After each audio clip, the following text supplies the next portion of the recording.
మీ business ఏదైనా మీ ఊర్లో promotion చేయాలంటే అది సుమన్ టీవీతోనే సాధ్యం. ఇప్పుడే సంప్రదించండి. పవనాశన పీఠాయ గౌతమి తీరవాసనే శ్రీమద్ ధర్మపురీషాయ సింహాయ నమః. భగవద్బంధులకు ఈరోజు వైశాఖ బహుళ దశమి సందర్భంగా పెద్దాలమాన్ జయంతి సందర్భంగా దేవాలయానికి అనేకమైన భక్తులు తండోపతండాలుగా విచరిస్తున్నారు. వీళ్ళందరికీ స్వాగత సమాజం తెలియజేస్తూ మరి ఈ రోజు హనుమాన్ జయంతి సందర్భంగా స్వామివారికి ప్రత్యేక అభిషేకాది కార్యక్రమాలు, అదేవిధంగా అర్చనలు, అదే పూజాది కార్యక్రమాలు కూడా నిర్వహించడం జరిగింది. ఇందులో భాగంగా భక్తులు అనేక మంది మరి ఈ కార్యక్రమాల్లో పాల్గొని తీర్థభాగం స్వీకరించి స్వామికి సంపూర్ణమైన అనుగ్రహాన్ని పొందారని చెప్పి మరి మనవి చేస్తూ మరి ఈ రోజు దేవాలయంలో మరి అనేక మంది భక్తులు ఈ పెద్ద హనుమాన్ జయంతి సందర్భంగా ఎక్కడి నుంచో వివిధ దూర ప్రాంతాల నుంచి అనేక మంది తరలి వస్తున్నారు. వీళ్ళందరికీ దేవస్థానము తగు ఏర్పాటు చేసి చేయడం జరుగుతున్నది.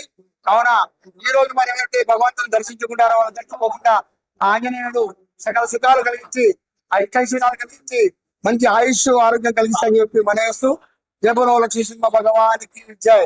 ఈ రోజు ధర్మపురి తీర్థక్షేత్రంలో హనుమత్ జయంతి పురస్కరించుకొని కొలువైనటువంటి ప్రసన్నాంజనేయ స్వామి వారికి ధ్యానావానాది షోడశోపచార పూజ, వన్య సూక్త విధానంగా అభిషేకము, విశేష హారతులు నిర్వహించుకోవడం జరిగింది.